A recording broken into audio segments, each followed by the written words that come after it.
सभी को राम राम। मैं हूं अंकित सिंह। हमने किराएदारों और मकान मालिकों के बीच में ना जाने कितनी नोकझोंक देखी होंगी और ये छोटी नोकझोंक कभी कभी बड़े विवादों का कारण बन जाती हैं। और रेंट एग्रीमेंट ना होने के कारण ना ही किराएदार अपनी बात न्यायालय के समक्ष मजबूती के साथ रख पाता है और ना ही मकान मालिक अपनी बात न्यायालय के समक्ष ठीक से रख पाता है, जिससे कि कभी कभी कुछ झगड़े सुलझने का नाम नहीं लेते हैं और वे उलझते ही चले जाते हैं। जिसके लिए सरकार पूर्ण प्रयास करती है कि लोग रेंट एग्रीमेंट करवाएं, लेकिन अधिकतर लोग रेंट एग्रीमेंट कराने से बचते हैं। जिसकी मुख्य वजह अगर हम मान सकते हैं तो मुख्य रूप से स्टाम्प शुल्क होता है। अत्यधिक स्टाम्प शुल्क होने के कारण ना ही किराएदार रेंट एग्रीमेंट कराना चाहता है और ना ही मकान मालिक उस पर जोर देता है, जिसके कारण तरह तरह के विवाद निकलकर सामने आते हैं। सरकार के द्वारा इस पर मुख्य रूप से ध्यान दिया जा रहा है, जिसको लेकर सरकार के द्वारा रेंट एग्रीमेंट में और स्टाम्प शुल्क में और विभिन्न नियमों में फेरबदल करने की तैयारी की जा रही है। उत्तर प्रदेश सरकार के द्वारा रेंट एग्रीमेंट को बढ़ावा देने के लिए विभिन्न नियमों में फेरबदल किए जा रहे हैं। स्टाम्प शुल्क को कम किया जा रहा है, जिससे कि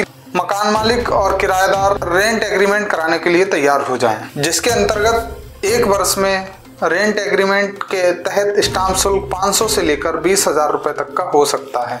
रजिस्टर्ड स्टाम्प पर लिखी हुई शर्तें ही किराएदार और मकान मालिक पर लागू होंगी और उन शर्तों को लेकर वह व्यक्ति न्यायालय में जाकर अपना वाद दर्ज करा सकता है। इससे मकान मालिक और किराएदारों के बीच बढ़ रहे विवादों से निस्तारण होगा। आप भी अपनी राय कमेंट्स के माध्यम से बस रखें। फिर मिलेंगे किसी नए टॉपिक के साथ। तब तक के लिए नमस्कार। अपना कीमती समय देने के लिए बहुत बहुत धन्यवाद।